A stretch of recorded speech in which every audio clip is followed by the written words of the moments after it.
Queria agradecer a presença de todos. A gente está, a oportunidade de estar reunido aqui mais uma vez. O preço do boleto não é o que a gente quer, né? Mas pelo menos está chovendo e os custos estão diminuindo, né? De alguns insumos. Mas é importante a gente ter essa oportunidade aqui de a gente trocar experiências e discutir o nosso negócio, né? Então hoje nós teremos uma palestra sobre adubação orgânico-mineral, novas tendências e alternativas econômicas, né? Quem vai falar com a gente é o Thiago Bartóquio de Oliveira, ele é da Ferticel, uma empresa que trabalha aí há mais de 35 anos com adubação orgânico-mineral. Então nós vamos discutir a questão de fertilidade, que é uma coisa assim que o preço deu uma melhorada, né? Então a gente consegue trabalhar, por exemplo, aquela coisa assim, né? Às vezes tá ruim para uns, mas, por exemplo, para quem tem que repor, melhorou, mas eu vou repor, tá bom para repor, mas não tem onde pôr. Uma das alternativas é a gente melhorar a fertilidade do solo, né? Então o adubo orgânico mineral é uma das alternativas. Então eu queria agradecer a Ferticel por essa oportunidade e agradecer aos nossos apoiadores, né? A Cross Agro Brasil, Boitel Chaparral, Tênis Clube, a Raça Forte, a Oligo Aditivos, o GPB, a Coima, a John Deere de Carvalho, Bolos da D, a Soesp, a Liane Veículos, a Premix, Raposo Pneus, Ledosul, a Cicobi Credivale e a SAP, empresa de Gustavo. E então nós vamos, como a gente sempre faz, né? Nós vamos dar o palestrante vai discorrer sobre um assunto, depois a gente vai fazer nossas perguntas, né? Aquelas dúvidas, tirar nossas dúvidas, e depois aquela troca de experiência que a gente faz aqui. Então vai ter um show e um churrasquinho aí, patrocínio da Ferticel. Então espero que todos aproveitem. Eu queria chamar o Thiago aqui para ele. Thiago, deixa eu pegar o dia para passar. Boa noite, pessoal, tudo bem? Prazer em conhecê-los. Queria agradecer primeiramente ao João, né, por ter organizado o evento, o convite aí da gente vir apresentar para vocês sobre a Ferticel, um pouquinho sobre a adubação orgânico-mineral, que é uma vertente que cresceu bastante no mercado nos últimos anos, né? Agradecer ao Luiz Fernando, que conversou com o João aí e possibilitou a gente estar aqui tendo esse bate-papo. Eu gostaria de me apresentar, primeiramente. Como o João falou, meu nome é Thiago, sou engenheiro agrônomo formado pela Exalc. Ao longo da minha graduação, comecei a estudar adubação, fertilidade do solo, desenvolvimento de plantas. Tive o prazer de estudar na Universidade Estadual do Kansas, nos Estados Unidos, com fertilidade do solo também, em solos temperados. Atualmente estou numa pós-graduação de fisiologia vegetal, nutrição de plantas, desenvolvimento de plantas, e exerço o cargo de coordenador técnico dentro da Ferticel. Eu deixei para falar da Ferticel um pouco no final para vocês. O que interessa, na verdade, é outro assunto, primeiramente, né? Peço, por favor, que vocês fiquem à vontade.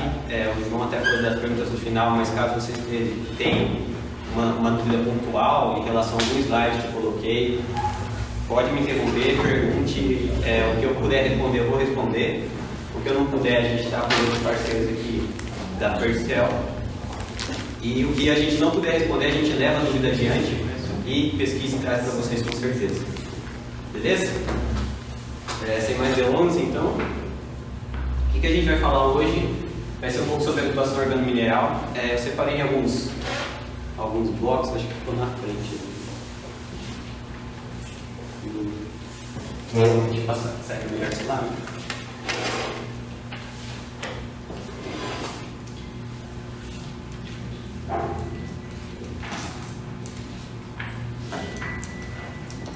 Eu separei alguns blocos. primeiramente eu vou explicar para vocês o que é um fertilizante organomineral, né? Como ele é classificado, quais fontes são utilizadas. Dentro da legislação existem alguns parâmetros que são baseados para a gente poder comercializar um tipo de produto desse. E quais são os seus benefícios, né? Vou fazer um levantamento geral sobre os benefícios para vocês. A gente vai falar da importância da tecnologia para o país. A tecnologia de organomineral e também a adubação orgânica cresceu muito nos últimos 5 anos, tanto que hoje a gente encontra diversas empresas sempre entrando nesse mercado. Existem alguns motivos, tanto de cunho mundial, como também do país, independente de exportação, de importação. A gente vai falar um pouquinho disso. Vou fazer uma análise econômica dos fertilizantes organominerais para vocês. Então, pessoas que já trabalharam com adubação orgânica e organomineral devem ter ouvido sobre redução de formulação. Por que eles reduzem formulação? O que é esse tal de 50%? De onde que vem? Como funciona? Vou mostrar um pouquinho de custos para vocês. No final, falar um pouquinho sobre a nossa empresa, a Ferticel.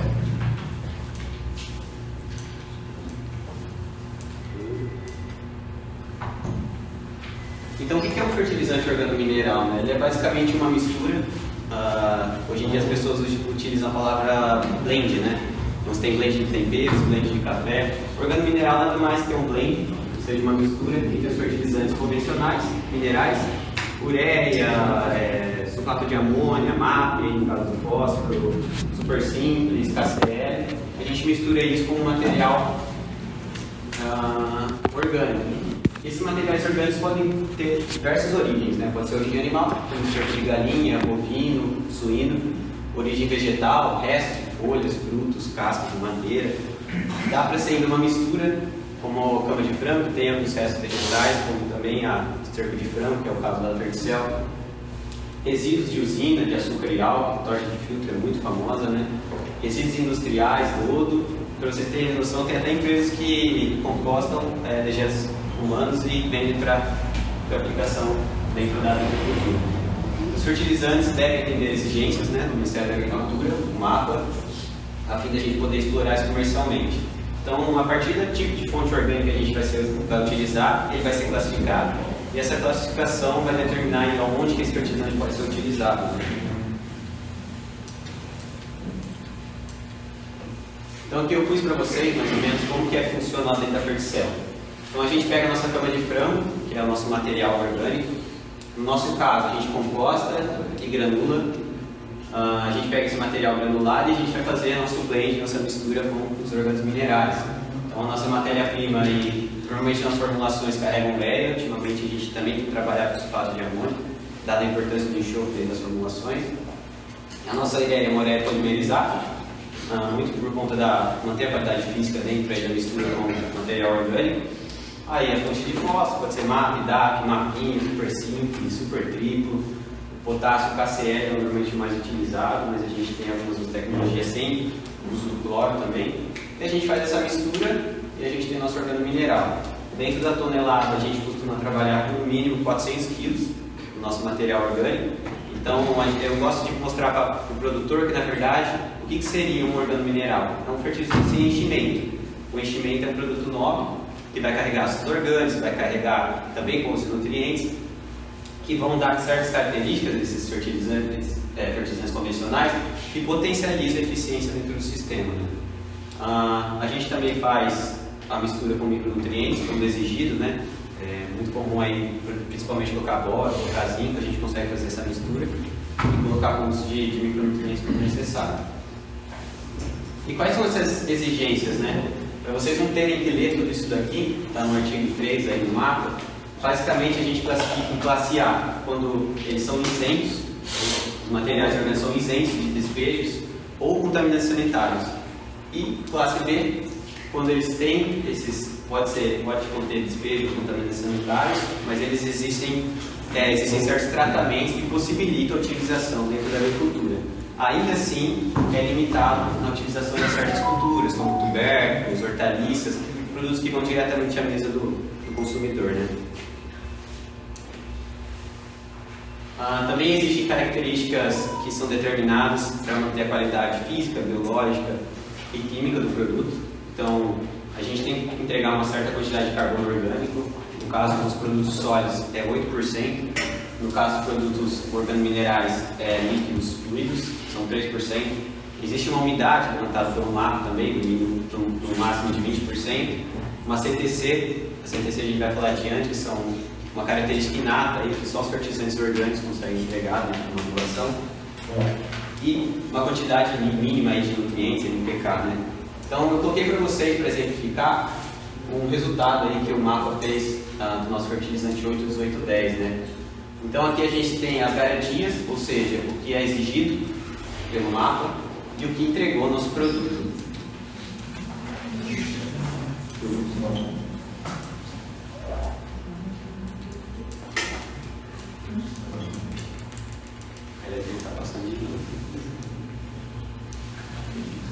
Então, quando a gente vê a questão da umidade, eu tinha falado que era 20%, né? Então, nosso produto entregou 3,74%. Isso é muito por conta da granulação, que envolve a produção do nosso organo mineral, que eu vou falar adiante. E durante o processo de granulação, a gente tem redução da umidade. Então, essa é uma umidade muito próxima dos fertilizantes minerais, então dá uma qualidade de aplicação bem bacana. Dentro do carbono orgânico, eu falei para vocês que era no mínimo 8%, nosso entregou cerca de 12,7%. E a CTC,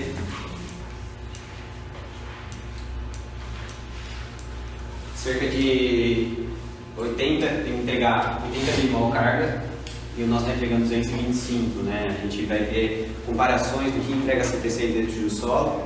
Normalmente são ou é a matéria orgânica ou os minerais de argila, né? Então essa é uma quantidade bem expressiva quando se fala em questão de solo, a gente vai ver adiante.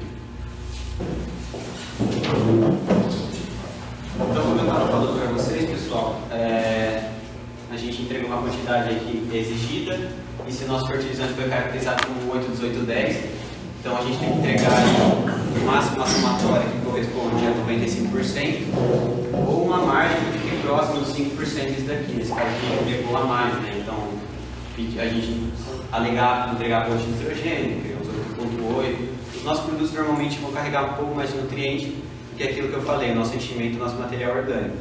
Nosso material orgânico tem nutrientes, então muito vai uma somatória, um pouquinho de pontos de nutrientes a mais do que esse enchimento. Né? E o que vai importar a qualidade de um produto organomineral? Se a gente mistura esse fertilizante mineral com uma fonte orgânica, e os fertilizantes minerais são basicamente parecidos, o que vai determinar vai ser a qualidade, a procedência, a fonte aí do nosso material orgânico. Então aqui eu coloquei uma comparação para vocês no boletim 100, aí, que foi lançado em 2021, 2022, que ele exemplifica uma comparação de pontos e nutrientes em comparação a fontes utilizadas dentro da agricultura orgânica. Né? Então aqui a gente tem fontes animais, esterco de galinha, esterco bovino, esterco suíno, tem dejetos, fontes de agroindústria, tem fontes vegetais, aqui de usina, aqui de filtro, a turfa, vinhaça. E o que a gente compara, né?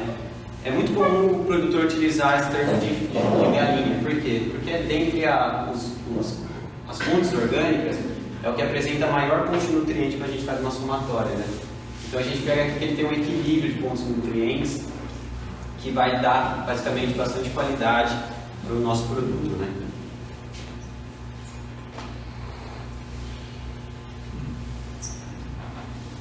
Outro processo fundamental é o processo da compostagem. Então, a compostagem nada mais é que a gente degradar a matéria orgânica. Então, ela está numa partícula maior, a gente vai quebrar essas partículas em partículas menores, desde a macrofauna até a microfauna, com micro-organismos. E o que ela vai fazer, né? Ao longo desse processo de compostagem, a gente tem que fazer controle de temperatura, controle de umidade, a gente enriquece as leiras com micro-organismos decompositores, e eles passam a mineralizar, eles liberam esses pontos de nutrientes, o nitrogênio, o fósforo, o potássio, para ser prontamente absorvido pela planta. Então, quando a gente pega estercos crus, que são estercos não compostados, que a gente costuma jogar nas nossas áreas, além de ter alta umidade, eu tinha mostrado para vocês que ali estava com 60% de umidade. Então, o que representa isso aqui? Ó? Quando você joga um esterco cru, se você joga uma tonelada na sua área, você está jogando 550 kg de água. Então, muitas vezes você paga o preço de fertilizante para jogar água dentro da sua área. Além da questão de contaminantes, que muitas vezes vem com semente daninha, vem com um monte de pena, no caso do esterco de frango aí. a gente tem a questão também que aqueles nutrientes eles não estão totalmente disponíveis para a planta. Então ele está numa forma orgânica, os micro-organismos deles sequestram isso que a gente chama de imobilização, eles vão utilizar o metabolismo deles e liberar depois. O que isso quer dizer? Então você pega lá o boletim 100, ele fala que se você aplica, por exemplo, 2 pontos de nitrogênio que tem ali, ele vai estar apenas 40% disponível no primeiro ano. Então você nunca aplica um esterco cru para você utilizar logo após o plantio da sua cultura, né? Ele não está prontamente disponível, você não vai ter sincronismo entre o desenvolvimento e fornecimento do nutriente, provavelmente você vai ter problema. Então a compostagem é fundamental para a qualidade química, física e biologicamente. A gente oferece aí ácidos orgânicos, ácido úmico, ácido fúrico, que é muito comentado aí dentro da agricultura, e é a última etapa da...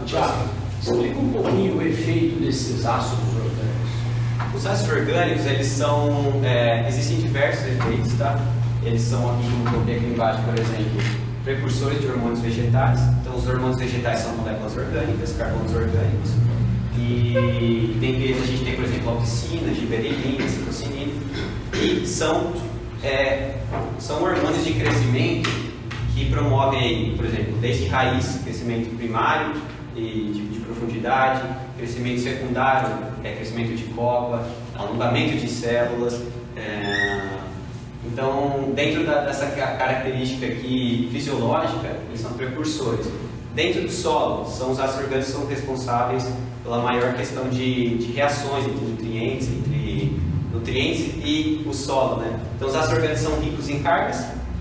Muitas vezes a gente adiciona um ácido orgânico e você tem atividade de alumínio no seu solo, esse ácido orgânico sequestra esse alumínio porque ele é mais reativo e não deixa, por exemplo, que um alumínio interfira no crescimento radicular da sua planta.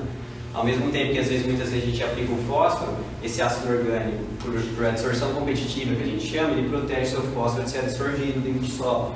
Então existem dinâmicas de reação, por ele conter muitas cargas, que aumenta tanto a eficiência de nutrientes, quanto também o desenvolvimento da planta por conta dessa promoção hormonal, né? Então eu acabei não colocando aqui no slide, mas a gente tem algumas fotos, umas fotos quando tem um esterco de boi dentro da área, e cai uma semente lá e ela germina, né? Então começa a crescer radicelas, começa a crescer raiz, justamente por esse aporte hormonal que dá os ácidos orgânicos. É o que a gente vai falar aqui adiante, né? E onde que a gente obtém esses ácidos orgânicos? Então, é na última etapa da decomposição que a gente tem um gráfico em função do tempo e temperatura. A gente consegue ver que tem 2 divisões aí, né, desse gráfico. A primeira, que é uma fase mais curta, de 30 a 60 dias, e uma segunda, que é um processo mais longo, que chega a durar até 180 dias. O que acontece, né? Muitas empresas, elas deixam o produto parado, então esse produto ele vai ter aumento de temperatura, ou seja, os micro-organismos começaram a agir, então a temperatura chega até 60 graus, 70 graus. A própria temperatura começa a inibir o desenvolvimento desses micro-organismos e a curva começa a cair, até que a reação para. Então, nesse processo, a gente não finalizou, na verdade, a compostagem. A gente tem um produto biostabilizado, mas não compostado. A gente tem uma segunda fase que a gente chama de umificação. E é dentro da umificação que a gente tem a liberação do humus, que é a fração mais responsável, que é composto que compõe os ácidos orgânicos, né? Então, ela é a última etapa da decomposição da matéria orgânica e ela que garante a produção dos ácidos orgânicos, ácido úrico e ácido fúrico, nessa vez de maioria.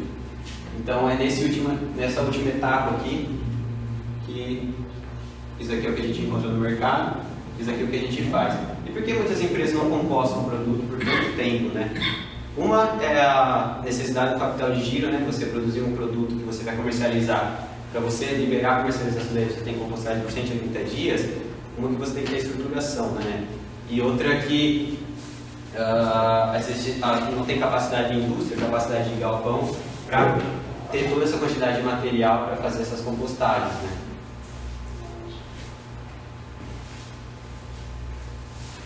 O que significa isso? Aqui eu vou fazer uma comparação para vocês na questão de aporte aí de ácidos orgânicos em diferença do tempo de compostagem, né? Então, quando a gente pegou uma concorrente aqui que a gente analisou, que fez de compostagem de 45 dias, quando a gente faz o levantamento de concentração de ácidos orgânicos, a gente tem 12%, isso dentro da tonelada. Ou seja, se você está jogando 1 tonelada de um produto desse, você está jogando 120 kg de ácidos orgânicos para as suas plantas. Quando você compara com o nosso, a gente tem cerca de 40%, quase metade. Por quê? Porque a gente composta por um período maior, nessa segunda fase de umidificação a gente tem maior aporte dessa quantidade de carbono. Então a gente consegue enriquecer com os ácidos orgânicos, que é fundamental para as reações, tanto nos nutrientes quanto no desenvolvimento da planta. Isso quer dizer que se eu jogar 1 tonelada de material, a gente vai estar jogando 400 kg de ácidos orgânicos, né? Agora no organomineral, muitas vezes você consegue jogar ureia, massa, KCl, com cerca de 20% de ácidos orgânicos, ou seja, você está jogando um enchimento aí de 200 kg de ácido orgânico juntamente com os nutrientes para a sua planta, né? Então esse aqui é o produto que chega pra gente, uma cama de frango cru. A gente consegue ter a coloração amarelada, a presença de impurezas, né? De pena, os grânulos, os formatos das partículas maiores, e o produto sai com essa coloração. O que dá a coloração? Basicamente o humus. Então o humus tem essa coloração escura. Quanto mais a maior concentração de humus ou de ácidos orgânicos dentro do seu produto, mais escuro fica o material. Outro fator fundamental é a procedência física, talvez seja um dos principais aí. Acho que pegou fama o organomineral, tem problema de aplicação, de empastar na rosca, tem problema de armazenar o produto, né? Então, o que a gente encontra no mercado hoje? A gente tem fontes orgânicas em farelo. Então, essa aqui é uma fonte orgânica, ela foi misturada com os fertilizantes minerais juntos. A gente tem a produção dos peletizados, que é basicamente a prensa vem e joga por um tubo, como se fosse produzir salsicha. Tem a mistura também, ou tem com os minerais tudo dentro. Então, basicamente, eles jogam os minerais ali, trituram e passam por esse tubo e produzem esses pets já com os fertilizantes minerais ali dentro. E tem a produção dos granulados, né? Que garante aí principalmente maior aplicação, maior uniformidade, né? Então hoje o que a gente recomenda? De produtos com mais de 8% de umidade, você começa a ter problema de aplicação em rosca, né? Então muitas vezes o PET, a Ferticel comercializa PET lá em Santa Catarina, eles batem cerca de 12% até 15%. É por isso que muitas vezes, dependendo da umidade do ar, você tem problema de aplicação, ou velocidade da máquina e tudo mais. Em função da dose também. Então aqui eu coloquei um vídeo para vocês verem a qualidade. Essas colorações aqui mais azul e também amarela da nossa ureia protegida. Então ela é revestida por um polímero com enxofre que protege aí parte da reação da ureia com a matéria orgânica que também retém água. Então a gente evita que o produto mele. Então onde que surgiu, né? Como começou, por que está tão forte essa questão do orgânico e também do organomineral no país? Bom, primeiramente que o organomineral ele segue uma tendência da adubação da agricultura, que é basicamente a produção atrelada à sustentabilidade. Então, práticas conservacionistas, rotação de cultura, junção da lavoura com a pecuária, utilização de bioinsumos é algo que está muito forte, porque a gente está dando longevidade de produção, né? Somado a isso, a gente tem a questão da finitude das fontes. Então, eu vou falar para vocês do caso do fósforo. Basicamente, os fertilizantes minerais a gente extrai de jazidas, de rochas, e essas rochas não são produzidas de uma noite para o dia, elas são produzidas ao longo do desenvolvimento da terra, e a gente explora num ritmo muito mais acelerado que elas formam. Então, a gente tem um prazo para esse fósforo ser utilizado, por exemplo, e depois acabou. Junto a isso, a gente tem um aumento de necessidade de produção de alimentos. Então, a população está crescendo, a gente tem que produzir cada vez mais alimento, é por isso que o agronegócio cresce cada vez mais, e a gente tem que produzir cada vez em área menor. Então, a gente tem essa diferença do produtivismo, que é basicamente produzir abrindo áreas, ou produtividade, que é produzir cada vez um espaço menor, né? Então, para o país, a gente tenta fomentar fontes alternativas, tecnologias, que tragam a menor dependência do país aí ao mercado externo. E também a gente faz uma resolução ao processo da finitude desses fertilizantes, né? Aqui em relação ao Absolo, para vocês terem ideia, a Absolo tem um dado da Organização das Nações Unidas, a FAO, e mais de 30% dos solos do mundo estão moderadamente e altamente degradados. Aqui a gente tem um exemplo aí da erosão, né? Essa erosão que a gente vê aqui do lado é um dos principais fatores de degradação. Ela chega a perder 24 bilhões de toneladas de solo fértil por ano.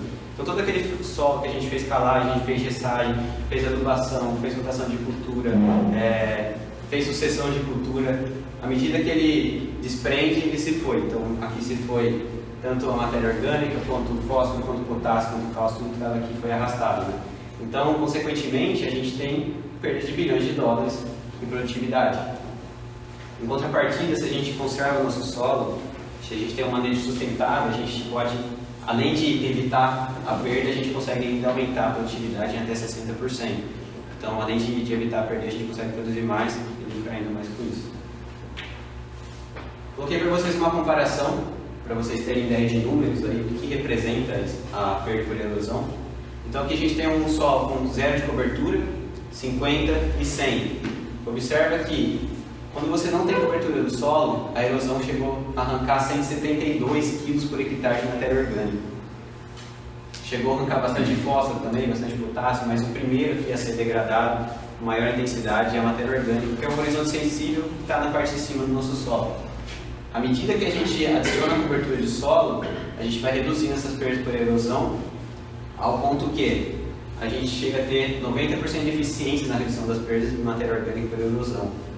A gente aqui perdeu 15, 16 quilos por hectare para erosão, e o fósforo, o potássio e o cálcio, a gente basicamente anulou a perda desses nutrientes. Né?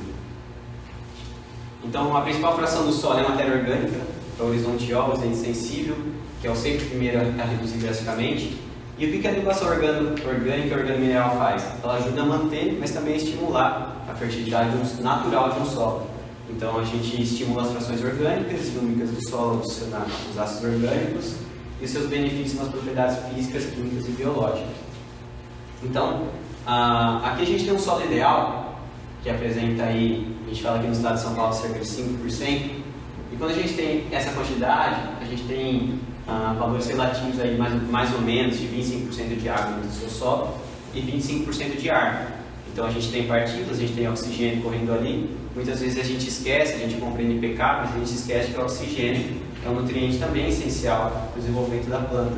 Então tanto o carbono como o hidrogênio como o oxigênio são nutrientes que a gente fala que compõem a planta, né? São estruturais. Então, se não tem oxigênio no solo, basicamente a planta não respira. Se ela não respira, ela não produz energia. Se ela não produz energia, ela não se desenvolve. Se ela não se desenvolve, ela não produz raiz. Se ela não tem raiz, ela não absorve nutriente. Então, se você não tem ar, você tem dificuldade de crescimento de raiz. Se você não tem raiz, você não desenvolve a parte aérea. Então, a gente fala que o respaldo de tudo começa dentro do solo, começa na raiz, né? Então, à medida que a gente vai reduzindo aí a matéria orgânica, que eu reduzi 1%, a gente vai perdendo quantidade de água, a gente vai perdendo quantidade de ar, porque a gente está achatando esse solo. Então, você poderia, eu sou muito nazista pra caramba, uma pessoa que também não está enxergando. Esses números aí, perfil do solo ideal, fala os números de porcentagem, água é 25. Então aqui a gente tem um solo com 5% de matéria orgânica, aí 25% de água, 25% de ar, e o restante de mineral. À medida que a gente reduziu, aqui a gente reduziu 1%, então a gente está agora com 4% de matéria orgânica, a gente reduziu cerca de 5% de água já e 5% de ar. Porque a matéria orgânica ela tem a característica de ter reações, que nem eu falei para vocês, ela deixa de agregar as partículas, à medida que a gente achata, a gente expulsa esse ar, essa água, e a gente começa a ter problema de compactação. Então a gente vai aumentando essa degradação até que a gente pega, por exemplo, aqui 2% de matéria orgânica. Aqui a gente já tem só cerca de 10% de água e 10% de ar e o restante dos minerais aqui no solo. Em números, o que quer dizer isso? Imagine esse solo com 5% que eu falei que é ideal. Olha quanto que ele chega a infiltrar de água, 140 milímetros por hora. Eu não sei se vocês sabem o que representa milímetros. Alguém sabe? Falar? Pode. É 1 litro por metro quadrado. 1 litro por metro quadrado, exatamente. Então aqui você tem um solo que ele está aguentando 140 litros por metro quadrado de água por conta da matéria orgânica. Aqui você não está tendo arrasto na superfície do seu solo. Aqui você não está tendo enxurrada levando partículas do seu solo. Você não está tendo ele alagado, né? Por quê? Porque a gente tem agregação, a gente tem espaços poros no seu solo que infiltram a água permite a entrada de oxigênio e permite desenvolvimento radicular, por conta que a densidade é menor. À medida que a gente cultiva intensivamente, sem ter práticas conservacionistas, e a gente reduz essa matéria orgânica, por exemplo, de 5 para 1, olha quanto que filtra de água, 6 litros por metro quadrado. Então, eu pergunto aí, a soja, que é uma cultura muito exigente na questão de água, né? Ela chega a utilizar até 500 mililitros de água para quilo de produzir de matéria seca dela, né? Imagina uma questão de veranico, 500 mililitros de água para quilo de produzir. Isso vai depender de variedade para variedade, né? Mas tem uma tabela de que vai mostrar para vocês. Então, por que a soja sofre tanto com veranico? Porque ela tem dependência de água para produzir matéria seca, a exigência é alta. Se a gente não infiltra água, a gente só tem água na camada superficial. A camada superficial ela sofre alterações de temperatura mais rápido. Ela está diretamente em contato com o sol. O que isso quer dizer? Ela seca mais rápido. Então, onde que a planta vai buscar água? Camadas mais profundas. Se não infiltrou água, ela vai ter água em camadas mais profundas? Não vai ter. À medida que ela falta água, ela não se desenvolve, ela sofre com estresse. Então, quanto maior o índice de matéria orgânica, com certeza maior é a resistência verânica das plantas. Então, quais são esses benefícios da matéria orgânica? Eu separei aqui em químico, físico e biológico. Quimicamente, ela é promotora de CTC, que a gente vai ver adiante. Ela fornece e também reutiliza nutrientes, né? Então, a gente tem a questão de solubilização de fósforo, daquele fósforo que já está no seu solo. Eu não sei se vocês sabem dados curiosos, mas a gente tem, quando a gente faz análise do seu solo, que acho que é a maioria que todo mundo faça, aquele fósforo que a gente faz é o fósforo extraído. Então a gente imita a extração da planta através de extratores. Então aquele é o fósforo que está solubilizado, está prontamente disponível para nossas plantas. Esse fósforo da sua análise representa 0,5% em média do fósforo total da sua área. Então, onde está esse resto dos seus fósforos? Do fósforo está na fração não lábil, preso, está na fração lábil, que entra em equilíbrio com a parte solúvel. Então, a gente tem muito fósforo no nosso solo, a gente só não consegue saber quando a gente vai utilizar, né? A gente tem o professor Pagnato que ele fala que é igual pagar a aposentadoria. Uma hora vem, mas a gente não sabe como, né? Então, o nosso fósforo está lá, a gente tem que saber utilizar isso. A gente tem a questão da resistência à acidificação através do poder tampão. Então, o pH ele vai interferir aí na disponibilidade, a gente vai ver adiante. Como a gente segura a variação do pH, a gente aumenta a disponibilidade dos nutrientes. A gente diminui a fixação de nutrientes facilmente lixiviáveis, como o nitrogênio, o nitrato, o potássio, o boro, o sulfato, o cloro. Fisicamente, a gente tem maior armazenamento de água. A título de curiosidade, a matéria orgânica chega a reter até 6 vezes o peso em água. Então, para cada quilo de matéria orgânica, a gente tem 6 kg de água sendo retidos. Maior elevação, estruturação que a gente viu na tabela, e condicionamento do seu solo. Então, acho que aqui todo mundo já andou numa trilha, a gente sempre viu que aquela trilha está úmida e está fofa, né? Por que isso acontece? Porque dentro da floresta a gente tem ciclagem de nutrientes, então as folhas caem, elas produzem matéria orgânica e o nutriente volta. Não sei se vocês já fizeram raciocínio, mas ninguém nunca passou adubando a floresta amazônica e ela é um dos solos mais pobres do Brasil. Como que a gente tem um crescimento tão vigoroso de árvore, tão vigoroso de raiz, se ninguém passa fazendo adubação lá, ninguém passa jogando nitrogênio, fósforo para aquela planta crescer. Então, basicamente, a gente tem as faunas ali, os animais que através defecam, urinam, as folhas das copas caem, as cascas caem quando as plantas morrem, tudo isso é ciclado e volta. Então, tudo vira matéria orgânica, fontes orgânicas são mineralizadas e voltam para as plantas. A gente tem uma condição clínica, que a gente fala, né? A gente tem então um aumento de oxigenação em espaços porosos por conta dessa estruturação e, consequentemente, redução da erosão, que é o caso que a gente viu lá atrás. Biologicamente, a gente condiciona, a gente estimula e potencializa os micro-organismos que estão já presentes no nosso solo. Então, basicamente, a gente está oferecendo um hotel 5 estrelas para esses micro-organismos se desenvolverem, a gente está oferecendo alimento para eles, né? Então, a gente estimula tanto a rizosfera, que é a região de contato entre a raiz com as partículas do solo, e, consequentemente, esses micro-organismos, né? Então, isso está muito relacionado à supressividade natural do solo, que é basicamente a resiliência que o solo tem em sofrer consequências aí. Imagina que um solo é atacado por nematóide, um solo que tem supressividade alta, ele vai conseguir produzir, ele vai conseguir crescer mesmo na presença de nematóides. no caso de fusar, a gente tem muito ali no caso da banana, de aportes de bananal, que foram reduzidos drasticamente só pelo aporte de matéria orgânica. Esses dias estava lendo também no caso do green e dos citros, o produtor conseguiu controlar a parte do green através só da adubação orgânica, que ele converteu a adubação dele para total orgânica dentro dos pomares dele. E o que é eu falei para vocês do caso fósforo, né, que está acabando no mundo. Aqui a gente tem uma aproximação feita pelo IFA, ali, que é um levantamento que eles fazem lá nos Estados Unidos. Eles fizeram 3 aproximações, né, uma otimista, uma negativa e uma média entre eles. Então, negativamente, a gente tem fósforo para mais de 200 anos, aproximadamente, no mundo inteiro.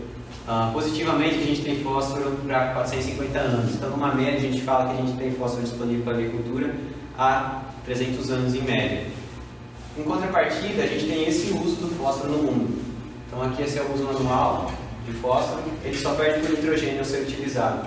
Então, a gente tem esse problema, que o fósforo vai acabar e ele é extremamente utilizado, fundamental no desenvolvimento da planta, né? Encontra-se entre os macronutrientes primários. Então, um caso muito parecido que o país vivenciou quando ele começou a desenvolver a questão do etanol, dada a dependência do país à gasolina, né? Então, o país ele não conseguia ser competitivo em questão da produção de gasolina, ele tinha que importar, então a gente começou a buscar fontes alternativas para diminuir a dependência do país e fortalecer também a nossa economia. Então, quando a gente pega aí no caso da importação, a gente vê ao longo do ano como que o país cada vez importa mais. Por que importa mais? Porque produziu menos? Dá a impressão que sim, né? Mas a gente produz, na verdade, a mesma quantidade, só que a demanda dos fertilizantes são cada vez maiores. Porque a gente tem que produzir cada vez mais, porque a gente tem que produzir cada vez mais alimento. Então, a gente importa cada vez mais fertilizante. A gente vem de 77% em 2018 até 85% em 2021, né? Então, a gente consome mais, importa mais e a produção interna tende a parecer a cair, né? Então, isso resulta no quê? O país é à mercê das crises mundiais que causam sanções econômicas, né? Eu sei bem que vocês vivenciaram isso ano passado, 2022, a loucura que foi a guerra da Ucrânia com a Rússia, né? A Rússia é ainda o principal fornecedor de fertilizantes para a agricultura brasileira, com cerca de 23%. E o que a guerra causou, né? A gente pega aqui a ureia, beirava os $400 em março de 2021 e disparou para 1.050 em 2022, em março, um ano depois. Ficou pior ainda depois desse gráfico. O KCL foi de 310, 305, foi para $1.100. O MAP, a mesma coisa, chegou a bater $1.300 aqui, né? Então tinha formulações nossas que era 6.000 a tonelada. Tudo por conta da loucura da dependência do país em importar fertilizantes. E o que a gente observa dessas fontes alternativas, né? Esse daqui é um dado de 2023, da Absolo. A gente vê um crescimento tanto dos fertilizantes minerais especiais, porque o produtor tem cada vez mais ciência que ele tem que jogar fertilizante não para perder, para ser aproveitado. Então a gente tinha essa ideia de jogar mais. Vou jogar mais porque aí vai acabar aproveitando um pedaço. Na verdade, a gente tem que trabalhar com rendimento, né? Então, assim como os motores vieram de 1.8 para 1.3 turbo, a agricultura ela tende a também trabalhar com rentabilidade e eficiência. Então, a questão de aproveitamento tende a cada vez aumentar mais. O uso do organomineral e também orgânicos vem crescendo ano após ano. E qual a expectativa de crescimento para 2023 dentro dos segmentos? A gente espera que aumente aí 80% do uso dos orgânicos sólidos, 40% dos orgânicos minerais líquidos e 32% dos orgânicos minerais sólidos. Então, a gente espera um grande crescimento. As empresas do mundo têm observado isso. Então, é por isso que a gente vê muitas empresas tentando entrar no mercado de orgânico e orgânico mineral, porque sabe que vai aumentar a demanda. E de onde que vem essa eficiência de adubação, né? Que eu tanto estou falando para vocês. Então, dentro do solo, a gente tem um caos. A gente tem diversas reações acontecendo, enquanto que a planta consegue absorver só o que está aqui. Então, a planta, eu tenho um professor, o professor Vitti costuma falar que a planta ela não come, ela bebe de canudinho. Então, para ela beber de canudinho, o nutriente tem que estar na solução do solo, em água, e a planta vai conseguir absorver, né? Mas a gente vê esse tanto de seta que sai da solução do solo. Então, a gente tem mobilização, que é o caso que eu falei para vocês quando a gente aplica um o orgânico não compostado, que os micro-organismos vão utilizar, então eles mobilizam, eles tiram da solução do solo para utilizar no metabolismo deles. A gente tem a absorção aqui, no caso do fósforo, precipitação, no caso do enxofre, com algumas partículas como cálcio, tem também o fósforo com zinco, eles precipitam e vão para camadas mais profundas onde a planta não consegue absorver. A gente ainda tem, a longo prazo, síntese desses nutrientes presentes na solução do solo, produzindo rochas e minerais. E a gente tem perdas aí gasosas, que seria basicamente a volatilização da ureia ou do óxido nítrico, né? A lixiviação dos nutrientes que não ficam retidos no solo e ainda o caso da erosão, que é acreditem ou não, é o que perde mais nutrientes nos nossos solos, é a erosão, e a gente não imagina. Então, em termos de adubação, quando a gente vai fazer uma adubação, o que a gente leva em consideração? Né? A gente vai pôr o que a planta precisa. Então, a planta ela tem que ter tantos de nutrientes para produzir, por exemplo, tantas sacas de soja, tantas sacas de milho, tantas toneladas de couro, no caso da cana, quantidade de matéria seca, no caso das forragens. A gente vai entregar essa quantidade, mas a gente tem um solo também que é um estoque, né? Então, a gente considera a quantidade que tem nos nossos solos, vezes o fator F aí, que é isso que a gente bate bastante, esse fator F é o fator de eficiência. Então, quando você tem um 43010, que é muito famoso mineral, você não está absorvendo os 30 desse fósforo, você não está absorvendo esses 4 desse nitrogênio. Na verdade, toda aquela dinâmica que vai acontecer no seu solo vai limitar essa absorção, né? Para vocês terem ideia de valores, essa daqui é uma tabela também proposta pelo VIT em 2013, que mostra alguns valores de eficiência observada na média de nutrientes, no caso do plantio convencional. Então, no caso do nitrogênio, a gente tem cerca de 50% de aproveitamento, nitrogênio do boro. Esse fator F é 2. Por que é 2? Então, se ele aproveita metade, a gente multiplica por 2 porque a gente tem que jogar o dobro. Então, a gente tem que jogar o dobro de nitrogênio para aproveitar metade. No caso do fósforo, isso ainda é pior. A porcentagem de absorção do fósforo, a eficiência dele é de 20 a 30%. Então, se a gente vai jogar em exporta, por exemplo, a soja, exporta 42 kg de fósforo para produzir 70 sacos, se seu solo você tem que multiplicar por 4, por 5 isso, então você vai jogar 160, 200 kg de fósforo para a planta ter que absorver 40, né? É loucura. E no caso do potássio, que tem maior aproveitamento, aí, cerca de 70%, né? Então eu fiz um estudo de caso para vocês aí, para adubação mineral. Suponha que a gente vai recomendar fósforo para adubação de plantio de uma forrageira.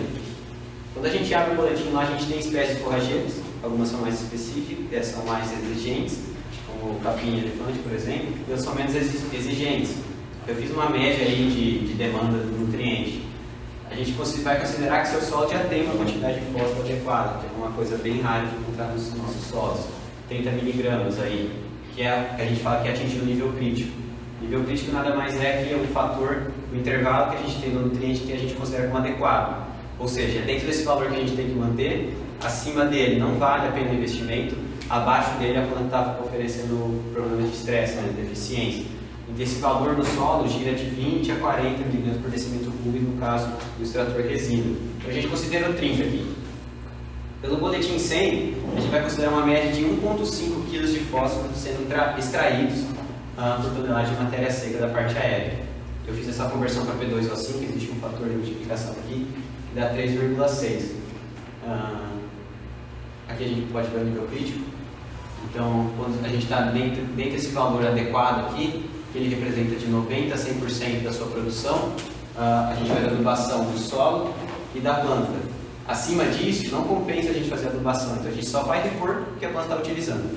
Abaixo disso, a gente tem que pôr a mais, considerando que o solo tem deficiência, então a gente tem que construir fertilidade do seu solo. E aqui estão os valores, de 1,6 a 3 milimols carbo no caso do potássio, e 16 a 40 aí, no caso do P-resina. Então, por exemplo, a gente quer produzir 7 toneladas por hectare de matéria seca, que é uma produção legal aí. Se a gente extrai 3,6 para produzir 1 tonelada, a gente multiplica por 7, que é 7 toneladas que a gente quer produzir, 25 kg por hectare de P2O5. Mas ninguém joga essa quantidade, né? Por quê? Porque a gente tem o fator F. Então aqui eu supus ainda que eu vou absorver 5 kg por hectare no nosso solo. Eu fui legal ainda e coloquei fator 3, né? Pode ser fator 4, fator 5, dependendo das condições do solo. Então a gente teria que jogar 60 kg por hectare de P2O5. o que bate aí com o que os boletins demonstram para a gente, aí, uma média, né, dados dos grupos. Mas e os organismos minerais, por que eles são mais eficientes, né? Por que a gente fala de redução de dosagem e qual que é essa eficiência?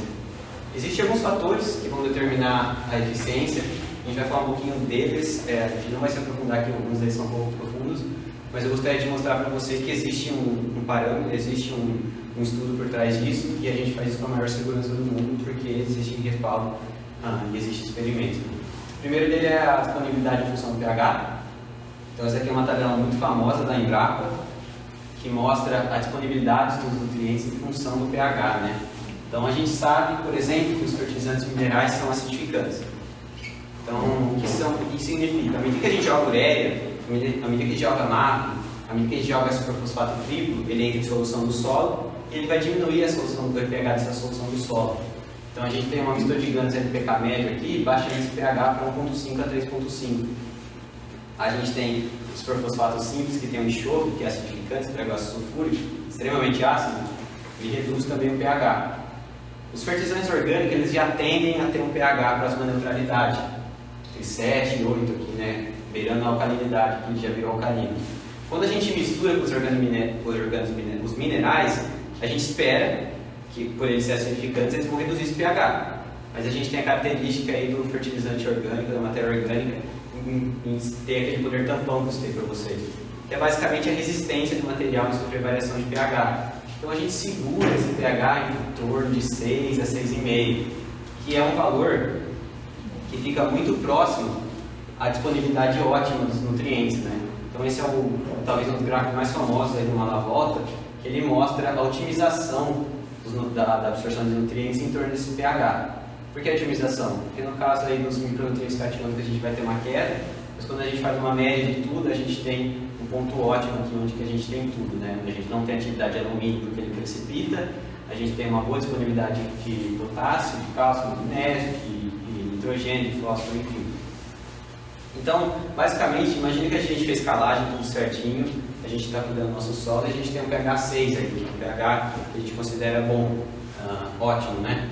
A gente vai colocar um NPK médio aí, que o pessoal comumente coloca, e ele vai derrubar essa solução do solo para 2,5. Então, na média, a gente está derrubando esse pH em torno da raiz, não no seu solo inteiro, obviamente, onde você aplicou o fertilizante, para 4,5. Enquanto que nessa condição aqui, a gente aplicou um fertilizante com caráter próximo à neutralidade alcalina, e a queda do pH vai ser menor.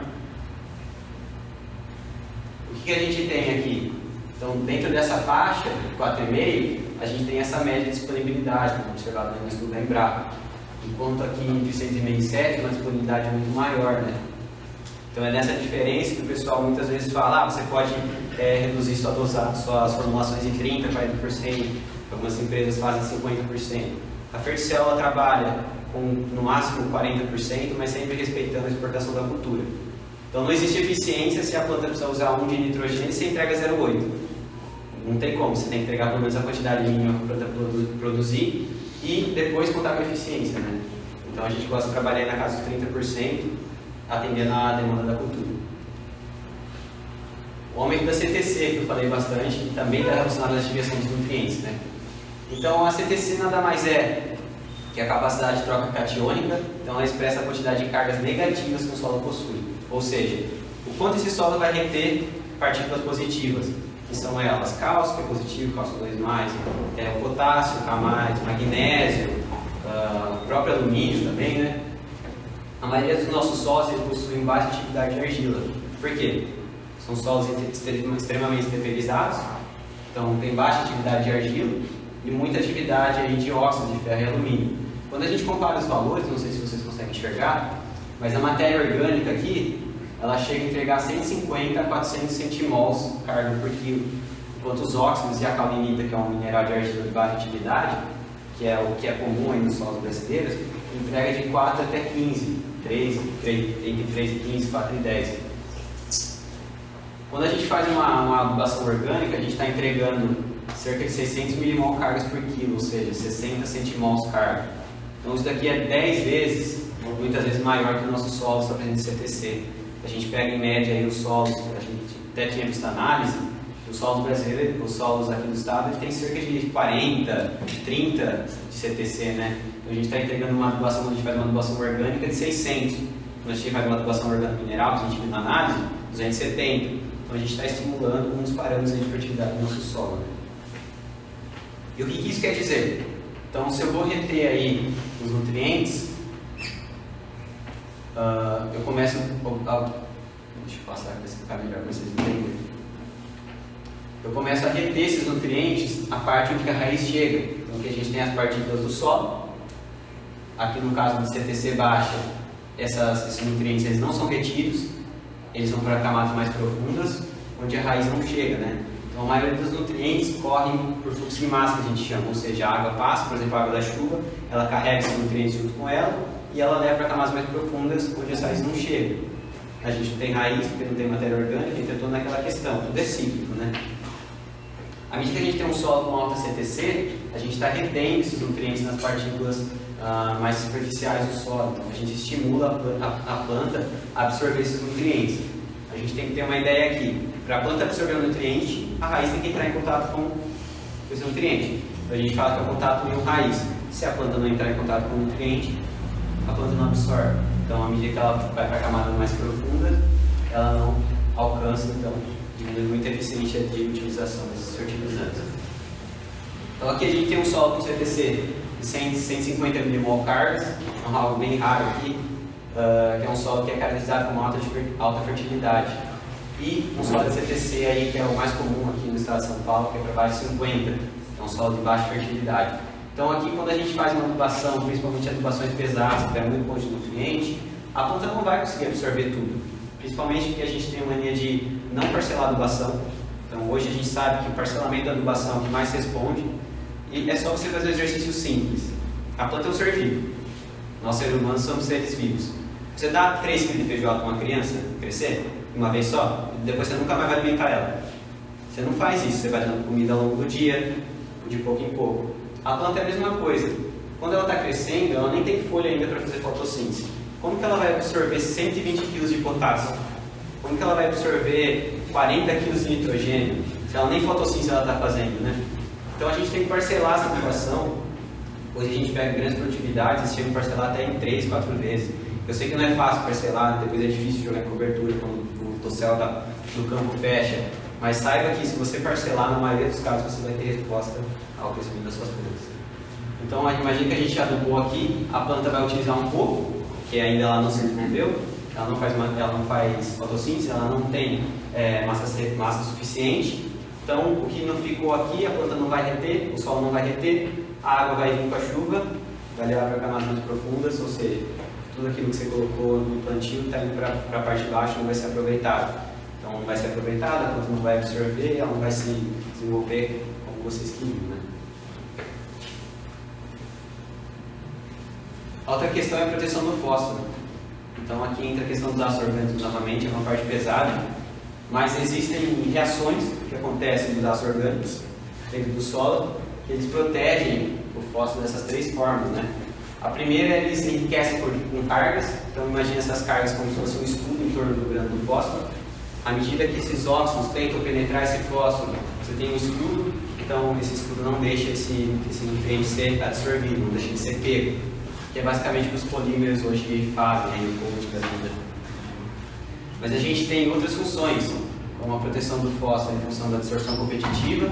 Então esses ácidos orgânicos eles são mais reativos que o fósforo, eles têm mais afinidade com os minerais de argila, e eles ocupam esse sítio evitando que o nutriente seja retido. Então se eu sentar nessa cadeira, eu sentei primeiro, outra pessoa não vai vir sentar aqui.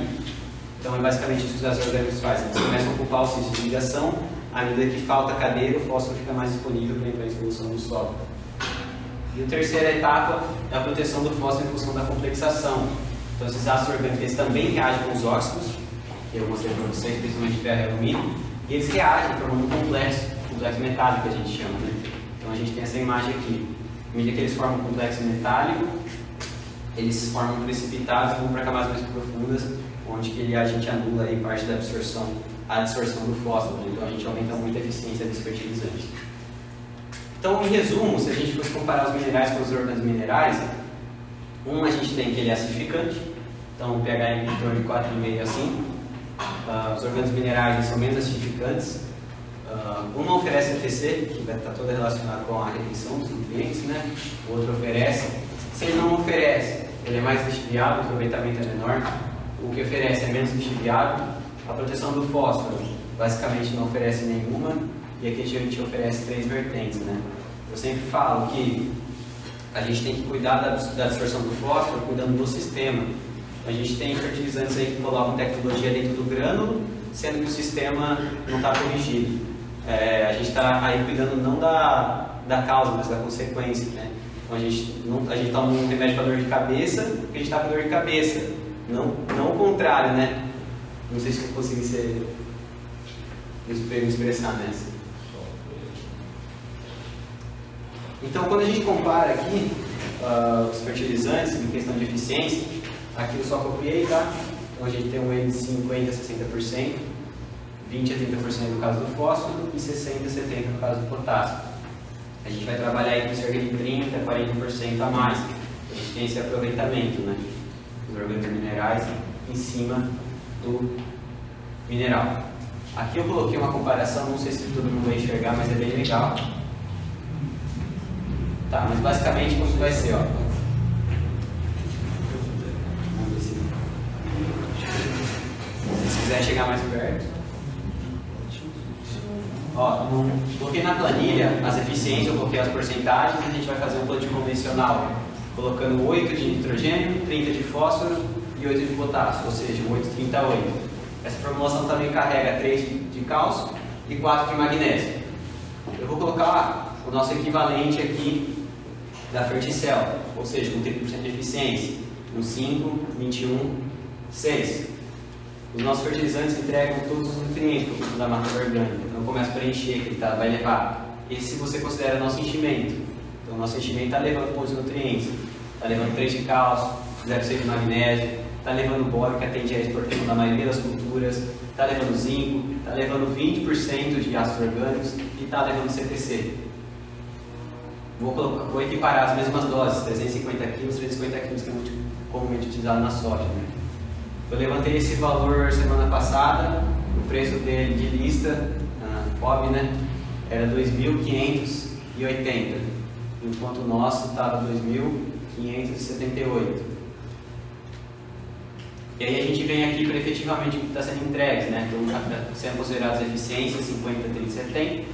Então, se eu coloquei 28, entregando 14, 105 de fósforo, entrega só 31, 28, entrega 19, enquanto o nosso tem um aproveitamento muito maior, além de entregar todos esses seus nutrientes, né? O que isso significa? Quando a gente vem aqui com o total disponível, enquanto a adubação de cima está entregando 75 pontos de nitrogênio, de nutriente por hectare, nós está entregando quase 100. Então a gente fala, o custo do hectare é o mesmo, né? 903 contra 902, dá na mesma. Mas quando a gente compara o custo do nutriente, um está R$12, você está pagando R$12 o custo do seu nutriente, R$12 o custo do seu nitrogênio, R$12 o custo do seu fósforo, enquanto aqui você está pagando 9, né? Então eu costumo fazer a reflexão de que se a gente levar 1 kg de bisteca no churrasco contra 1 kg aí de, não sei, baby beef, que tem mais carne, provavelmente o baby beef vai comer bem mais, porque a costela tem osso. Então a gente entra nessa questão de ser mais eficiente, né? E o que isso representa, né? Lá eu não comparei produtividade ainda. Isso aqui foi os dados que a gente levantou de um produtor nosso que utilizou desde 2018, o Ferticel, e a gente fez o levantamento dos parâmetros de solo dele. Então é difícil levantar matéria orgânica? É difícil, mas a gente levantou ao longo do tempo. Então a gente aumenta a fertilidade do solo a médio e a longo prazo. Então aqui a gente tinha 2,13%, a gente aumentou para 2,67% na matéria orgânica. A gente estimulou a CTC de 71 para 110. Consequentemente aumentamos a soma de base, ou seja, mais nutrientes estão ficando retidos ali, né? Mais nutrientes catiônicos. Aumentamos o fósforo de 15 para 50, cálcio de 34 para 61, o magnésio aumentamos, potássio de 4, 5 para quase 7. E o que representa isso, né? O que representa esses parâmetros? Uma produtividade de 75 sacas para 85, né? Então se a gente colocar junto o preço aí da saca que não está muito bom comparado ao passado, que bateu 200, né? Mas de qualquer forma, a gente está produzindo aí quase 10 sacas a mais no nosso hectare que tem que ser somado no custo, né? Então, além do custo do nutriente estar sendo mais barato, a gente está produzindo mais. E a gente trabalha para vocês produzirem mais. Até o Luiz Fernando costuma falar que ele não vai fazer uma adubação para vocês empatarem a produtividade. A gente quer que você produza mais, porque o que importa para a empresa? A recompra, né? Então, a gente pode baixar a formulação em 50% para baixar o preço e vocês fazerem loucura, mas o que vai depender da gente é a gente ter um parceiro para vocês comprarem no futuro. Então, hoje a gente tem supervisores na empresa que tem um índice de recompra de 94%. E é isso que dá futuro para a empresa, né? O pessoal sempre comprando com a gente. E se a gente colocasse, então, essa produtividade que foi obtida pelo parceiro nosso, Matheus Leonel, que utiliza aí o Fercel há um bom tempo, né? Ele foi campeão da série em 2022, produzindo quase 127 sacos por hectare. Ele utilizou 121,5. Vocês podem procurar aqui no site da série, tá ele, campeão, isso em sequeiro, tá? Aliás, ele produziu mais em sequeiro do que em irrigado, muito por conta dessa questão de retenção da matéria orgânica e tudo mais, né? Então, isso daqui obviamente não foi na média. Quando a gente compara a série com o campeonato, então a gente pega talhões que ele apresenta uma potencialidade e a gente estimula ainda mais ele. Mas a produtividade média dele foi quase beirando a 100 sacos por hectare, né? É uma produtividade absurda. 242 sacos. Exato. Bom, né? Será que dá para pagar as contas? Então, o que eu queria resumir para vocês é que a gente fala muito da lei do mínimo, né? A gente fala da lei do mínimo, é uma lei muito conhecida das estacas de madeira. E quando a gente faz uma adubação mineral, a gente está entregando basicamente NPK, ou enxofre que você enriqueceu, ou bora, enfim. A gente entrega os nutrientes que estão ali dentro da sua formulação. Enquanto no fertilizante organomineral, a gente está entregando o blend inteiro, né? Todos os nutrientes, micronutrientes, mais matéria orgânica que é responsável por cercar esse balde aí, né? Então, quando o fertilizante sintético alimenta a planta absorve esse nutriente. Se você não retornar, o solo fica cada vez mais pobre. Os fertilizantes orgânicos aumentam a matéria orgânica, a matéria orgânica também nutre a planta, os fertilizantes também nutrem a planta. Nutrindo o solo, a gente nutre os micro-organismos que nutrem a planta e a gente tem um ciclo assim, igual a gente observa na floresta. Então, o que a gente está tentando fazer aqui com essa agricultura orgânica e organomineral? A gente está tentando imitar a natureza. Então, assim, igual o avião foi observado com os pássaros, a gente tem observado que a Terra, nos milhões de anos de desenvolvimento dela, ela atingiu uma condição que fez ela sobreviver. Então, você pega o Chernobyl, que não tem mais atividade humana lá, a floresta cresceu toda novamente. Então, evolutivamente, ela está adaptada ao ambiente. Então, existem parâmetros que elas exercem, que fazem elas terem sucesso, né? Então, quais são esses parâmetros? Por que elas têm sucesso? É isso que a gente está tentando fazer na agricultura moderna sustentável. Então, falando rapidamente para vocês sobre a Fercel, é uma empresa que iniciou em 1982, é uma empresa familiar, tá? São 4 anos. E o que eles faziam? Eles pegavam, eles observavam que a cama de frango lá em Santa Catarina, que é da nossa empresa, a gente tinha problema de descarte, então era jogado em rios, em beira de rodovia. Eles começaram a coletar esse material e a vender. Eles iam literalmente papar, lá coletavam, jogavam na vanzinha deles e iam vender. Em 1987, eles viram que estava dando resultado, lançaram a marca Fercel. Então hoje a gente é pioneiro no mercado de orgânico e organomineral. A primeira formulação de organomineral registrada no mapa é uma formulação provinda da Fercel. E ao longo do tempo a gente desenvolveu parcerias com a Sadia, que hoje é o BRF, que é a maior parceira nossa, né? Hoje a gente tem uma relação quase simbiótica com a BRF. À medida que a BRF precisa da destinação para os resíduos deles, para comercializar, exportar frango, exportar carne de porco, enfim, nessa parte de frango nossa, eles necessitam da gente, então a gente está ali no topo, né, da pirâmide. Se a gente não der destinação, eles não exportam, se eles não oferecer para a gente, parte da nossa produção vai ser afetada. Apesar de a gente ter parceria com o Grupo Aurora também, até a JBS, que agora entrou também, a gente tem parceria. E a gente foi fazendo granuladores, a gente hoje conta com 5 estruturas, e em 2021 a gente vendeu 157 mil toneladas no país inteiro. Onde que a gente atua? Começamos ali em Santa Catarina, e fomos fazendo um efeito caracol, subindo, desceu para as partes mais baixas, no sul. A gente atua no Paraguai também. Temos clientes até no sul da Bahia, que apesar de muitas vezes o frete viabilizar, porque nosso produto sempre vem de baixo. A gente tem uma questão que eu não comentei com vocês, que é importante, que a gente tira as nossas camas de frango entre 11 até 19, 22 ciclos de frango. Então é uma questão que acontece lá em Santa Catarina. Então se você tem 22 ciclos de frango, quase 2 anos de frango, desculpa a palavra, cagando ali, o posto de nutrientes é muito... Sim. E eu não coloquei para vocês, mas o nosso orgânico ali, em comparação, a gente pega 2,4,4.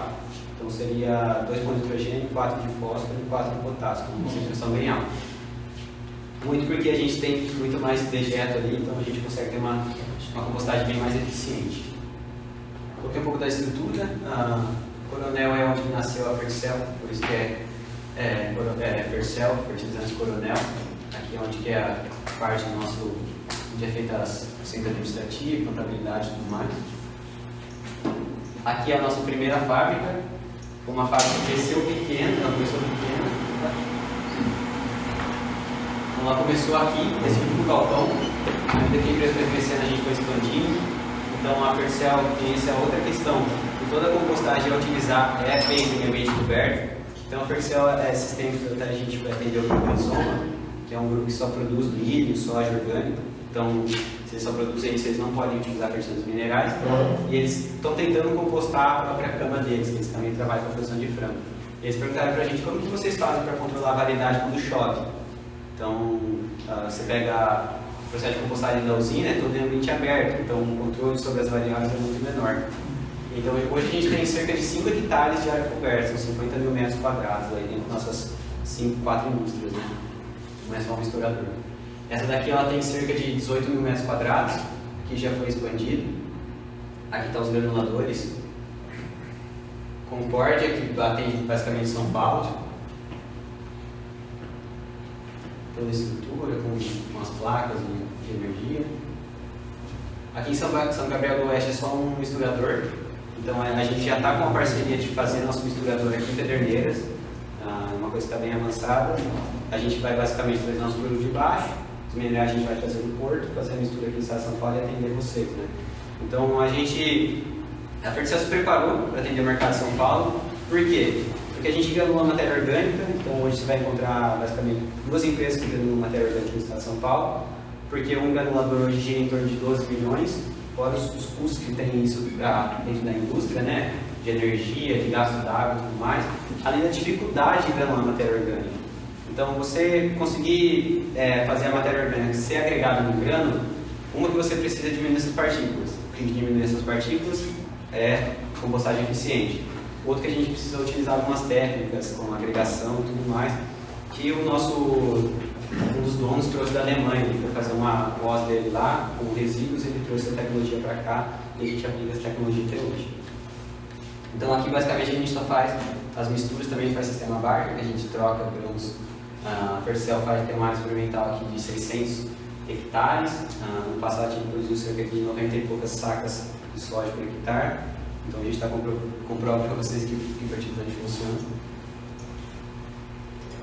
E a Butan, que é a única fábrica realmente planejada nossa. Então nosso diretor ele é engenheiro ambiental, esse aqui foi um projeto do TCC dele. Ele teve o prazer de explorar mais esse projeto dele e realmente fazer a fábrica. Então ela segue uma lógica. Ela contém hoje 2 granuladores. O segundo começou em funcionamento agora em maio já, justamente para atender o mercado consumidor em São Paulo. Não sei se vocês sabem, mas se você pega o Rio de Janeiro, eles consomem 40 mil toneladas de fertilizante. Alguém tem uma média de quanto consome em São Paulo? 4 milhões. Então você vê a diferença de potencial de agricultura. E aí, logicamente, ao longo do tempo a gente pautou tudo em pesquisa e desenvolvimento. Então a gente fez com a Embrapa, com a Fundação INS, a Fundação Chapadão. Atualmente começamos com a Unesp aqui em Dracena, com a Unesp também em registro. A gente tem procurado parceiro também para produção de citros, então a gente está investindo em tecnologia, principalmente aqui em Estado de São Paulo, na Exalc e tudo mais, porque é através de comprovação assim que a gente consegue entregar confiança para vocês, né?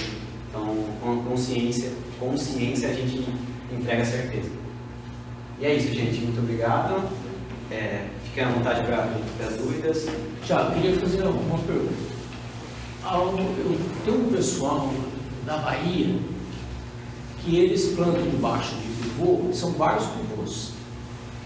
E aí eles viram que agora com essas colhedoras, tudo que você mede a produtividade, né, um mercado local, georreferenciado, e eles observaram que nos pivôs tinha área que produziu mais e tinha área que produziu menos. Certo.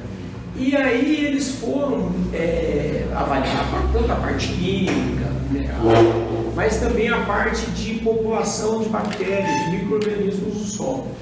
E eles notaram que aonde produzia mais, além de ter mais micro-organismos, tinha mais de determinadas populações. Legal. Aí que vem a minha pergunta. Vocês já tiveram, você tem conhecido de algum trabalho ou vocês já fizeram que relaciona o uso do organomineral a esse tipo de melhoria da população de micro-organismos do solo? Temos. Hoje é conhecido que ao estimular dar alimento para esses micro-organismos, o que acontece?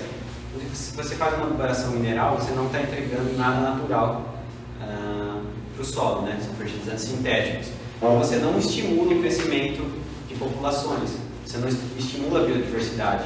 Então, se você vai, aí, por exemplo, num churrasco que só tem frango, o pessoal que come carne não vai querer esse churrasco, só vai a gente que come frango. Quando a gente está entregando adubação orgânica, existem especificidades de micro-organismos que atingem esse carbono orgânico. Então, por exemplo, com a biodiversidade, com o crescimento de diferentes populações, a gente entra naquela questão de supressividade que eu coloquei. A gente tem trabalhos que mostram, aliás, a gente está com um projeto ali na Unesp, também que eu citei para vocês, que a gente vai fazer levantamento de enzimas. Então, o que são essas enzimas? Enzimas solubilizadores de fósforo, que disponibilizam o fósforo, a beta-glicosidase, no caso do carbono, que são enzimas que demonstram aumento de fertilidade, principalmente pautadas nessa biologia. Então, existe até um trabalho da doutora Ieda, da Embrapa, que ela compara dois solos exatamente iguais, os mesmos parâmetros, foi feita calagem, respeitou o nível crítico dos mesmos nutrientes e ela observou a questão de produtividade. E um dos solos produziu muito menos do que o outro. Por quê? Porque num solo continha muito mais enzimas aí biológicas, né? Então a biologia hoje é um parâmetro essencial. A gente pega a questão de qualidade do solo, ela envolve propriedade física, propriedade química e propriedade biológica. O que eu vejo hoje é que o pessoal fala muito na propriedade química, muitas vezes a gente esquece a propriedade física e a propriedade biológica, então nem se fala, né? A gente nem sabe o que se trata. Então, se você tem um solo corrigido, mas se você tem problema de compactação com a sua máquina pesada, não vai dar certo. Se você tem um solo corrigido com compactação, mas que nesse caso está biologicamente pobre, também você tem problema de produtividade. Então, a gente tem que jogar essa lei do mínimo que a gente fala, não dos nutrientes. A lei do mínimo, ela foi criada em cima das fatores de produção. Então, o que são fatores de produção? Água, luz, nesse caso aí, propriedades biológicas, propriedades físicas, químicas. Então a gente pode fazer o que quiser. Você pode pegar, por exemplo, biologia, pode pegar nutriente, pode pegar um solo mais puro do mundo, mas faltou luz, não vai produzir. Faltou água, não vai produzir. Então entra muito nessas questões. A gente tem, até em estudos da Embrapa, a gente mostra dois solos, um com índice de supressividade alta e um com índice de supressividade baixa. Que foi feita a adubação orgânica e o outro não, né? A gente tende a imaginar, pelas falhas constantes, que um dos solos tem nematóides e o outro não tem. Mas na verdade ambos têm nematóides na mesma quantidade de por hectare. Então isso é representatividade de possibilidade, da importância de micro-organismos que tem demonstrado cada vez mais resultado. Né? Espero ter respondido. Não, respondeu. Só uma pergunta. Atualmente, o uso está sendo mais nas pastagens ou mais na agricultura? Na agricultura, com certeza. Apesar de que eu vejo um potencial muito grande da adubação, que o doutor não costuma fazer na pastagem por conta desse caráter das forrageiras enraizado. As forrageiras têm uma capacidade muito grande de fazer criar raiz, mas a gente faz, no caso das forragens, por exemplo, no caso da soja a gente produziu a planta, só que o que a gente utiliza? Só o grão. Então a gente muitas vezes tem que voltar os nutrientes que só foi comercializado o grão. No caso das forrageiras, a gente utiliza basicamente a parte aérea da planta inteira, né? Sobra só a raiz. Então, por isso que a gente trabalha com a extração, não com a exportação. Então, o produtor aí de forrageira, das pastagens, os pecuaristas, eles venham atentar muito mais às características do seu solo, porque a tendência de você empobrecer eles é muito maior. Então, é comum a gente pegar áreas de pastagem, a gente tem que fazer um tratamento com fosfatagem, com potassagem, com altas doses aí de atuação orgânica, porque são solos normalmente degradados. Certo? E as formulações que tem? As formulações, a gente trabalha com diversas formulações. Hoje a gente tem mais de 140 formulações registradas no mapa. E a gente costuma falar o quê? Passa a análise do solo para a gente, ou passa a necessidade, quanto você quer produzir em cima do seu solo, a gente formula as formulações para você. A gente tem, sim, algumas limitações, por conta que nosso enchimento é orgânico. Então, para ele ser comercializado como organo mineral e não como um fertilizante misto, a gente tem que pôr 400 kg aí dentro da tonelada. Então, algumas formulações 10,48, que tem mineral, a gente não consegue atingir tudo isso. Mas a gente consegue atingir, por exemplo, um 7,32, vai depender das quantidades, tá? Então, hoje a gente trabalha aí em cima muito da exportação. Então, você quer produzir tanto de coco, por exemplo, toneladas de como, você vai jogar 1,6 para cada tonelada de como, mas o seu solo já tem potássio. Então, adianta eu jogar esse tanto de potássio? Eu fiz uma recomendação de milho esses tempos que o solo estava super alto em potássio. A gente literalmente está plantando soja sem potássio nenhum, porque a gente vai aproveitar o potássio que vai dar no solo. Então, a gente gosta de fazer esse manejo, porque a gente está respeitando o nível crítico.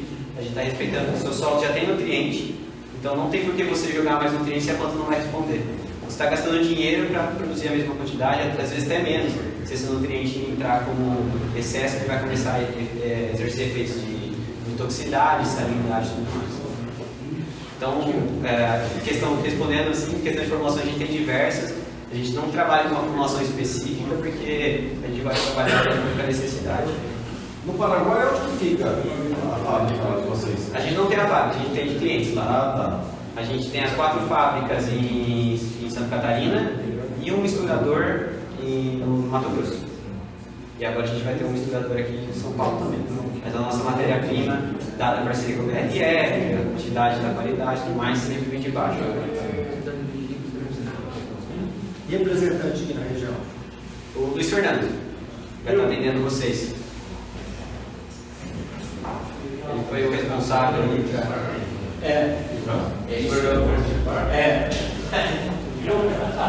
Fernando Eu não queria falar nada, mas você pega o pessoal da Fertipar, o André, que é da Fertipar, hoje ele é o gerente da JBS, o Rafael, que é da Fertipar, hoje ele é o gerente da Superbac, que é outra empresa de organo mineral, e o meu pai, que trabalhava na Fertipar junto também com o Luiz, ele já é gerente aqui na Ferticel. Então o pessoal observou essa tendência no mercado e hoje está vindo cada vez mais empresas, né?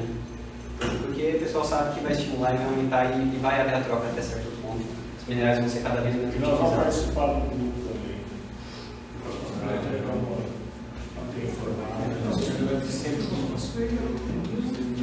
Inseticida biológico, né?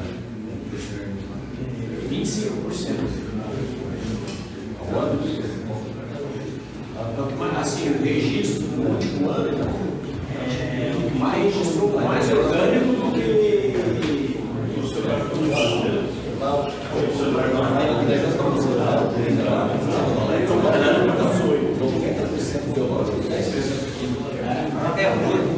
o mais eficiente. Você sabe uma coisa que os ecologistas que eram contra as multinacionais, as multinacionais são donas dos produtos biológicos. Geraram esse valor, 162 milhões de valor para o Brasil, enquanto a gente importou 30 milhões. Então a gente teve um positivo de 120, 130 milhões do país só através dos insumos. Você lembra quando foi registrar um monte de produto no Ministério da Agricultura? Falaram, não, o governo está sendo um monte de... A maioria dos produtos era produto biológico. E outra coisa, mesmo quando é químico, o solo libera quando ele menos tóxico, né? Então, quer dizer, uma evolução. Exatamente. É isso, Zé Puxado. Pessoal, o Thiago vai estar com nós aqui, ó. Nós vamos agora, vai ser servido um churrasco aí, a segunda com carne, né, do café da Pomar. E o Thiago vai estar com nós, o Luiz Fernando também vai estar aqui, e aí a gente vai tirando as dúvidas, então vamos conversando aí sobre o assunto. Então eu queria agradecer a Fercel, agradecer o Thiago. Eu acho assim que nós vamos ter que trazer o Thiago de novo, porque foi muita informação, né? Mas nós vamos. Eu queria agradecer, então, os nossos apoiadores. Pessoal, só um minutinho. Eu queria agradecer a Cross Agro Brasil, o Intel Chaparral, o Tênis Clube, a Raça Forte, a Unido, GPB, a Coima, a De Carvalho, John Deere De Carvalho, Bolos da D, a Soesp, a Liane Veículos, a Premix, a Raposo Pneus, a Ledosul, Cicobi Grande Vale, a SAP, empresa minha e Gustavo, e agradecer a Fercel e todos vocês que têm a vontade. E obrigado aí pela presença de vocês.